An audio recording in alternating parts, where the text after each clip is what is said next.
We dismiss history at our peril. Liberty Nation Radio with Mark Angelides. And you're on Liberty Nation Radio with your host here, Mark Angelides, and we are joined by Andrew Moran, Liberty Nation's economics editor and guru. Andrew, thanks for coming in. I think what I want to talk about today is the upcoming suspected rate cuts coming out of the Fed, and specifically, why is it taking so long? Well, a couple of questions for you here. Number one, why is it taking so long to get here? Number two, is it a political decision rather than a fiscal decision that's pushing this potential cut? And number three, what do you think it will be? So for your first question, there are many reasons why, according to the Federal Reserve, they're not behaving like the European Union, where they're aggressively cutting interest rates. For one, earlier in the year, there was concern about elevated inflation, and of course, inflation is still above the 2% Fed target. The other concern was about, according to Jerome Powell, the fundamental changes of immigration, fiscal, regulatory, and trade policy by the new president. And so now they're just waiting for, according to them, greater clarity of the effects of tariffs. So they're terrified to do anything at all, whether to raise rates or cut rates, just any backlash they have. Because according to Powell, it's a challenging scenario in this situation, because on the one hand, tariffs could revive inflation threats, which would have to force the Fed to keep interest rates higher for longer. But on the other hand, tariffs could lower economic growth. Therefore, they would have to cut interest rates. But that also threatens inflation again. So that's the reason why they've been reluctant to continue cutting interest rates. And so that brings us to the political angle, Andrew. Is there some politics taking place behind the scenes here rather than fiscal forethought? Well, of course, I mean, the Federal Reserve has a long history of playing politics. That is since the days of Mariner Eccles in the 1930s under FDR. It has a political issue. Jerome Powell insists that he is not playing politics at all. But it's just the timing of everything where you have to think that he is playing politics. Now, of course, on Donald Trump's part, he's demanding that Jerome Powell cut interest rates. You know, he calls him a, quote, major loser, and that he has to lower interest rates now, otherwise he risks slowing the U.S. economy. So, you know, if I'm Jerome Powell and I'm constantly insulted by the president, I would have to think that I want Trump to get some sort of comeuppance by keeping rates higher for longer, because we're all human, of course. Even Jerome Powell isn't a robot. Must feel insulted having Trump insult him constantly. But you know, the Fed is a political institution. Just to summarize the answer to your question.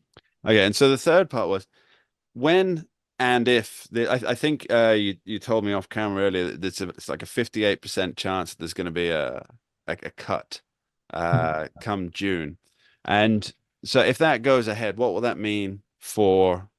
Well, across the board, really, what will that mean for refinancing America's debt? What will it mean for home buyers, things like this?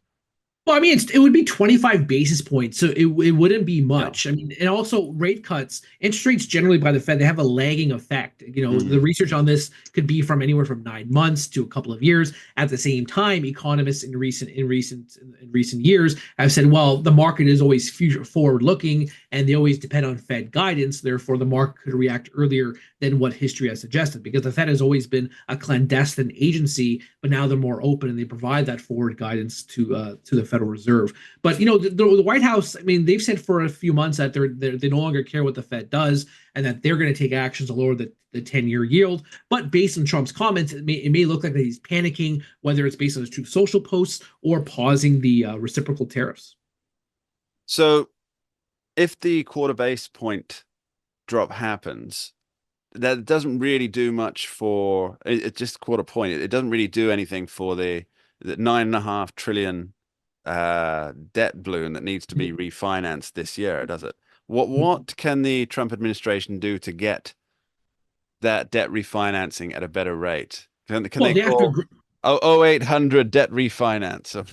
Well, 1-800 Doge, because this Doge agency, which of course I was always skeptical that it would achieve anything of substance, they have to find cuts. They have to dramatically cut spending. Otherwise, you're never going to bring down the Treasury yield to a sustainable level. You know, I wrote an article recently on LibertyNation.com talking about the Bessent Blitzkrieg, how that push to lower Treasury yields potentially backfired, because you still have the 10-year yield at around between 4.2 and 4.5%.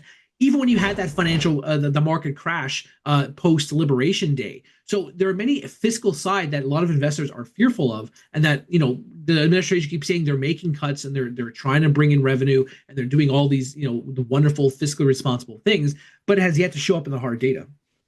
So when Donald Trump says it's essentially we don't care what the Fed does, is he really just banking on the actions that he's currently taking, as in, as you point out, having Doge seek out savings, applying tariffs, and trying to, or organize some? What I'm presuming that he's trying to organize as close to free trade arrangements as possible with all these countries that he's put tariffs on.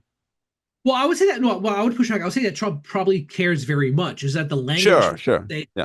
Language from Scott Bessent is very different. I mean, Scott Bessent has been the voice of reason so far in the administration on the economic side. I mean, according to the Wall Street Journal, he's been pushing back against Trump and others surrounding him with all this criticism of Jerome Powell and threatening to fire Jerome Powell. And then Donald Trump said the other day, yeah, I'm not going to fire him. I'm going to allow him to finish his term. But if you didn't have that voice of reason in Besson, I'm pretty sure Trump would try to do something to get rid of Jerome Powell, because Kevin Hassett, he's one of the top economic advisors of Trump, a real MAGA guy, and he told the press before the Good Friday holiday weekend, he said, we're studying ways to try to fire Jerome Powell. And a lot of people said, "Oh, that could cause havoc in the markets." And this may go off board here, but Elizabeth Warren, she was saying Trump demanding interest rates is bad for the markets. But right before the election, she was demanding Jerome Powell cut interest rates by 75 basis points. So, the Federal Reserve, and you said earlier, is a political institution. This shows right here how everyone is playing politics with the Federal Reserve because they know how important the Federal Reserve is to the swamp. Yeah, it seems that whichever way the wind blows is the way that politicians want to be sailing in. Now, let's say either Jerome Powell is somehow pressured to be removed from office, or he finished out his term, which I think finishes 2026 anyway. May 2022. Okay. Before the midterms. Interesting. So who then is next in line, do you think? Before Besson was selected to be Treasury Secretary, there was a report coming out that said Kevin Warsh was going to be the Treasury Secretary for 2 years and then serve as the Federal Reserve Chair. Back in 2018, Kevin Warsh, a former Fed governor, he was one of the top contenders to be the Fed chair. Of course, Trump won with Powell. Kevin Warsh, he's been on the media circuit recently. He's been just complaining about Jerome Powell and the Fed. How the Fed doesn't have a certain direction and they don't know what they're doing. So I think Kevin Warsh is probably going to be the likely successor. And Michelle Bowman, who is recently upgraded to the vice chair of supervision, she's also a wild card who could succeed Jerome Powell. So those are the two names to watch. Oh yeah, always watch those wild card picks, like at Wembley for the tennis. Andrew Moran, thanks ever so much for joining us. Thank you for having me. We dismiss history at our peril. Liberty Nation Radio with Mark Angelides.